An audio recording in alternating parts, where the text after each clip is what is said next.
말씀을 보도록 하겠습니다. 신약성경 327페이지 골로새서 3장 18절로 21절입니다. 아내들아 남편에게 복종하라. 이는 주 안에서 마땅하니라. 남편들아 아내를 사랑하며 괴롭게 하지 말라. 자녀들아 모든 일에 부모에게 순종하라. 이는 주 안에서 기쁘게 하는 것이니라. 아비들아 너희 자녀를 노엽게 하지 말지니 낙심할까 하노라. 아멘. 네, 어버이 주일입니다. 늘 부모님들이 항상 그 자리에 계실 것처럼 생각하지만 실제로 그렇지 않은 것을 우리가 잘 알고요. 또 겪으면서 겪을수록 점점 심약해져 가시는 부모님들을 바라볼 때 세월에 장사 없다라는 것뿐만 아니라 참 안타까움을 우리가 품게 되는 것이고요.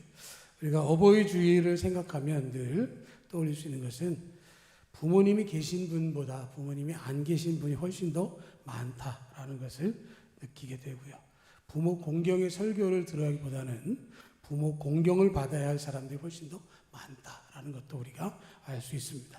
오늘 골로새 3장 18절로 21절의 말씀은 부모로 제한하기보다는 가정에 관한 말씀입니다. 가정의 기본은 부부고 또 자녀들과의 관계도 잘 이루어질 때 하나님께서 은혜를 허락하신다라고 하는 것이죠.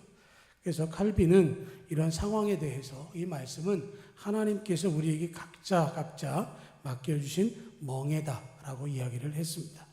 아내가 남편에게 혹은 남편이 아내에게, 부모가 자식에게, 자식이 부모에게 하는 모든 것들이 마땅히 지어야 할 책임이고 각자 져야 할 짐이다 하는 것을 이야기하는 것이죠. 그런데 멍에라고 하는 것은 우리가 상상해 보지만 그것이 결코 쉬운 일은 아니다라고 하는 것이죠. 내게 어깨에 멍에를 메었다라고 하는 것은 그것의 짐의 무게를 온전히 감당해야 된다라고 하는 것이죠. 오늘 말씀 가운데 20절 자녀들아 모든 일에 부모에게 순종하라. 이는 주 안에서 기쁘게 하는 것이니라. 이렇게 말씀하고 있습니다. 세번역 성경에서는 자녀가 되신 여러분 모든 일에 부모에게 복종하십시오. 이것이 주님을 기쁘시게 하는 일입니다. 라고 설명을 합니다. 순종하라고 되어 있는데 세번역에서는 복종하라 그렇게 되어 있는데요. 이 말씀을 생각해 보면 우리 모두에게 주시는 권면의 말씀입니다. 자녀들아 그렇게 얘기를 하니까 난 부모인데 라고 생각할지 모르지만 자녀가 아닌 적이 없습니다. 부모님이 우리를 낳아주셨기 때문에 우리가 있고 우리는 누군가의 자녀로 지금까지 자라왔습니다. 그러니까 누구에게나 동일하게 주신 그런 말씀이죠. 나이 드신 분들이 젊은 친구들한테 그런 얘기한다 그러죠. 너 늙어봤냐? 나는 젊어봤다. 그런 얘기 한다 그래요? 몇 살 때부터 그걸 할 수 있을까요? 70쯤 되면 그 얘기를 할 수 있나요? 우리가 아이들을 키워보면 아이들하고 부딪힐 때마다 그런 느낌 같지 않습니까? 야, 엄마 아빠가 해봤는데 말이야. 그런 얘기를 할 때마다 아이들은 인정하려고 들지 않죠. 그럴 때 할 수 있는 말이 그겁니다. 너 늙어봤냐? 나 젊어봤다.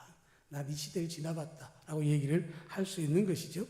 우리가 자녀가 되어서 자녀로서 사는 삶 이야기하는 것은 자녀로서 지금까지 살아왔고 앞으로도 자녀였던 것을 생각하면서 이 말씀이 우리에게 주신 말씀이다 라고 하는 것이죠. 우리는 사실은 부모를 생각하기보다는 자녀들에 대해서 관심이 훨씬 더 많습니다.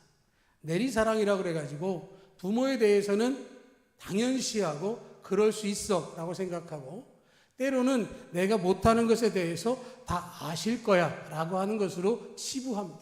그런데 아이들에 대해서는 어떻게 하냐면 보다 상세하고 보다 세밀하게 배려하고 챙기고 가르쳐야 될 것처럼 생각을 하는 것이죠. 그런데 그 무게감은 사실은 똑같은 것이죠. 부모에게 대하거나 자녀에게 대하거나 똑같습니다. 에베소서 말씀 자녀들아 주 안에서 너희 부모에게 순종하라. 이것이 옳으니라. 이것이 약속의 첫 계명이요. 이렇게 되면 땅에서 잘되고 장수할 것에 대한 말씀을 하셨습니다.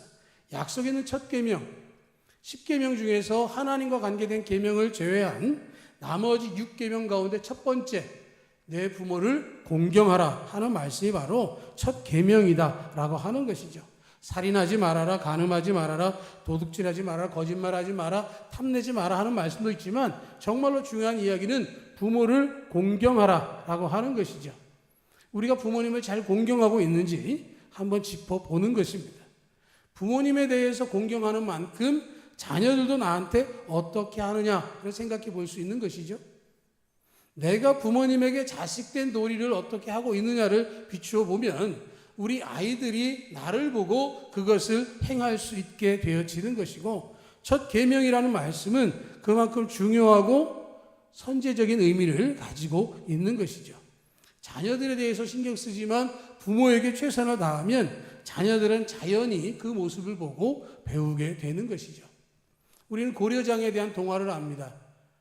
나이 드신 부모님, 나이 드신 어머니 지게에 지고 깊은 산속에 떨궈 두고 돌아오는 길에 아이가 그 지게를 챙겨오죠. 왜 챙겨오냐 그랬더니 아버지 나중에 나이 들면 내가 그렇게 해야 되니까 필요해서 가져온다. 그래서 쫓아가서 어머니를 모셔왔다는 고려장에 관한 동화를 우리가 잘 압니다. 마찬가지로 부모를 공경하는 일은 바로 그런 데 담겨져 있는 것이고, 내가 모범을 보일 때 우리 자녀들이 그 모습을 보고 배우게 되어지는 것이고, 그것이 우리의 삶의 축복이고 하나님의 은혜가 임하게 될 줄로 믿습니다. 그것에 대해서 오늘 말씀 다시금 강조하기를 모든 일에 부모에게 순종하라 라고 하시죠. 순종하라, 복종하라 하는 말씀을 하고 있습니다. 근데 이게 사실 어렵습니다. 여러분, 자녀들하고 대화하는 게 어렵습니까? 부모님하고 대화하는 게 어렵습니까? 어려운 거 비슷하다고요. 어느 대화를 더 여유롭게 대화를 하십니까? 나이 드신 아버지가 아들 보고 그랬답니다. 저 새가 이름이 뭐냐? 까마귀인데요. 5분도 지나지 않아서 또 물어봅니다. 저 새가 뭐라고? 까마귀라니까요. 이번에 3분도 지나지 않는데 아까 무슨 새라고 그랬냐? 까마귀라니까요.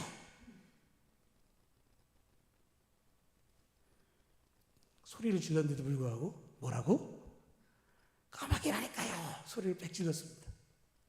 그때 엄마가 옆에 있다 하는 말이, 야, 네 아버지는 너 어릴 때 100번도 대답했는데 너 4번도 못 참냐?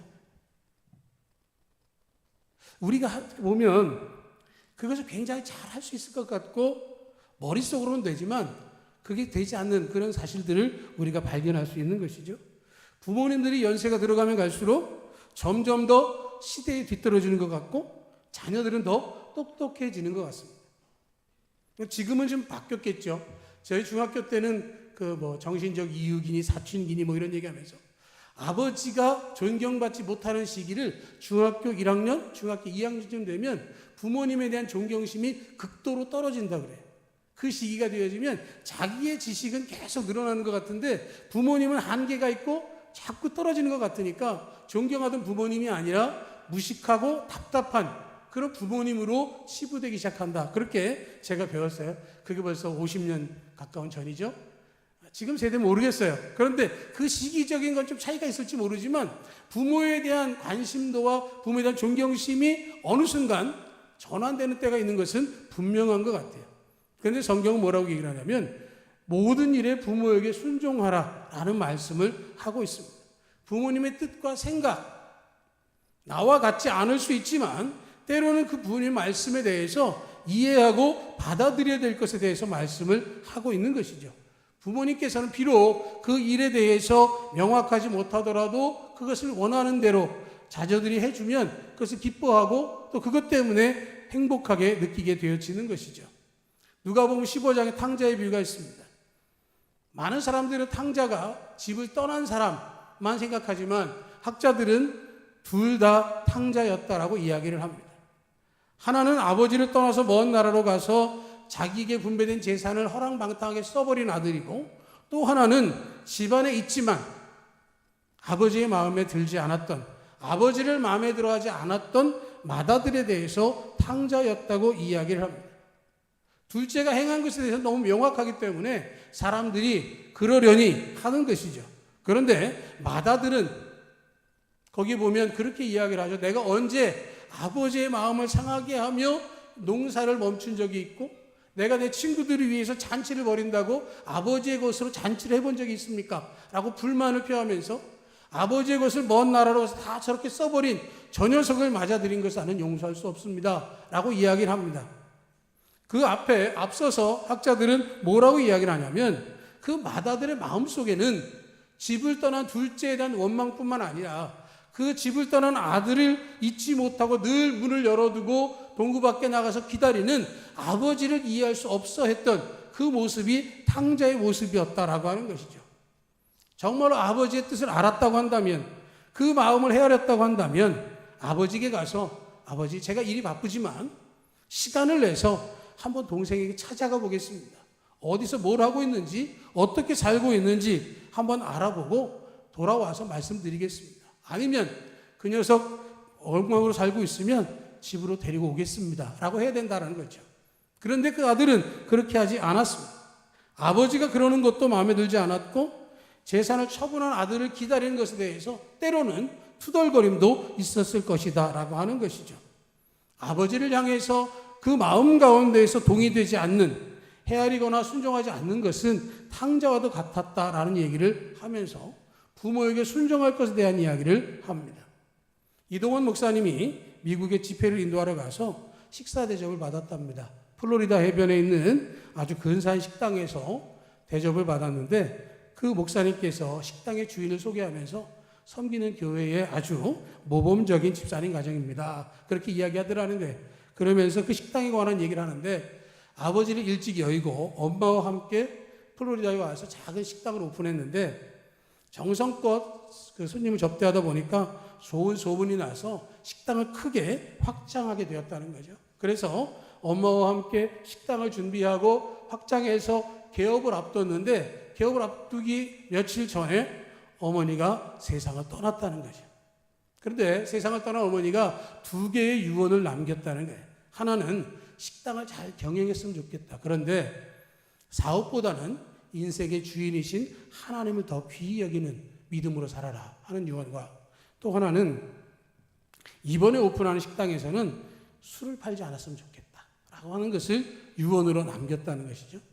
그런데 식당이 크면 당연히 주류 회사들이 와서 자기 것들을 좀 팔아달라 하는 얘기를 하게 되는 것이죠. 그런데 그럴 때마다 그 아들은 어머니의 사진을 가리키면서 어머니의 유언이 우리 식당에서는 술을 팔지 않기를 원하기 때문에 팔 수 없다라고 말할 때마다 그 주류 회사의 그 강력한 사람들이 와서 그 얘기를 더 이상 하지 못하고 돌아가서 이제는 확실하게 그것을 끊어낼 수 있었다라는 얘기를 했다는 것이죠. 그리고 그 사진 밑에는 이렇게 글을 썼다는 거예요. 어머니의 미소는 저의 추억이고 어머니의 사랑은 저의 용기이고 어머니의 말씀은 저의 등불입니다. 어머니의 기도는 저의 능력입니다. 어머니의 주님이 곧 저의 주님이십니다. 그런 고백 속에서 그 식당을 지켜가는 그 집사님을 향해서 아주 모범적인 집사님이다 라고 하는 이야기를 듣고 이동우 목사님이 감동했다라는 얘기를 하신 것이 있는데요. 그만큼 부모의 말씀을 때로는 내게는 합당하지 않은 것처럼 보일지 모르지만 주님께서 원하시는 것이 순종이기에 순종하는 모습이 우리 가운데 있어야 할 것이고, 그렇게 되어지면 그것이 바로 주님을 기쁘게 해드리는 일이다 라고 하는 것이죠. 에베소 말씀, 내가 땅에서 잘되고 장수할 것이다 라고 하는 복을 말씀하셨습니다. 분명히 부모를 공경하고 효도하면 이 복을 허락하십니다. 그런데 정말로 중요한 전제는 뭐냐면 하나님이 기뻐하신다는 거죠. 하나님 기뻐하시기 때문에 잘 되게 하시는 것이고 하나님 기뻐하시기 때문에 이 땅에서 장수하게 하신다라고 하는 것이죠. 축복이 목적이 아니라 하나님을 기쁘시게 하는 것이 목적입니다. 하나님을 기쁘시게 하는 것 가운데 때로는 여러 형편과 처지와 상황의 불편함을 만날 수 있지만, 그러나 그 모든 것을 통해서 하나님은 모든 것이 합력해서 선을 이루게 만들어 주시고 부모를 공경하는 것을 통해서 하나님을 기쁘시게 하게 되어지는 것이고, 그럴 때 하나님께서 우리에게 은혜를 베풀어 주시는 것이죠. 하나님은 나만을 공경하고 나만을 잘해라 라고 이야기하는 게 아니라 내 눈에 보이는 육신의 부모에게 잘하면, 육신의 부모를 공경하고 순종하면 그것을 보고 내가 기뻐하고 그것 때문에 내가 너희들을 축복하겠다라고 말씀을 하고 있는 것이죠. 우리는 주 안에서 부모에게 순종해야 합니다. 예수님은 12살 되었을 때에 예루살렘 성전에 올라갔습니다. 그곳에서 하나님의 말씀을 듣기도 하고 묻기도 하시다가 부모와 떨어지게 됩니다. 하루 길을 간 후에 이 사실을 요셉과 마리아가 알게 되어서 다시 예루살렘에 돌아왔을 때 예수님은 제사장들과 서기관들과 말씀을 나누고 있었습니다. 예수님 만나서 이렇게 이야기를 합니다. 아이야, 어찌하여 이렇게 하였느냐? 내 아버지와 내가 근심하여 너를 찾아노라. 걱정되어서 그 이야기를 했을 때 예수님 말씀합니다. 어찌하여 나를 찾으셨나이까? 내가 내 아버지 집에 있어야 될 줄을 알지 못하셨나이까? 나 여기 있을 테니 내려가세요 라고 한 게 아닙니다. 분명하게 그 말씀을 하셨지만 그러나 예수님은 그 부모님과 함께 나사렛으로 내려오셨습니다. 그리고 공생애를 시작하기까지 예수님은 아버지 요셉과 어머니 마리아를 섬겼습니다. 아버지 요셉이 일찍 세상을 떠났을 때 어머니 마리아와 함께 다른 육신의 형제들과 함께 마리아를 섬기고 가정을 지켰습니다. 하나님의 아들이시고 이 땅에 메시아로 오신 것도 분명하셨지만 거기에 덧붙여서 예수님께서 가르쳐 주신 것은 육신의 부모에게 순종하여 받으신 일이었다라고 하는 것입니다. 가볍게 여기는 것이 아니라 내게 주신 사명이 있음에도 불구하고 그것과 더불어 육신의 부모님에게 순종하셨던 예수의 모습을 떠올린다면 우리도 동일한 역사를 이루어야 할 줄로 믿습니다. 우리가 자녀입니다. 누구도 자녀가 아닌 적이 없기에 자녀된 자로서 부모에게 순종하고 또 이를 통해서 주님이 기쁘시게 하는 열매를 맺는 우리가 될 수 있기를 주님의 이름으로 축복합니다. 아멘.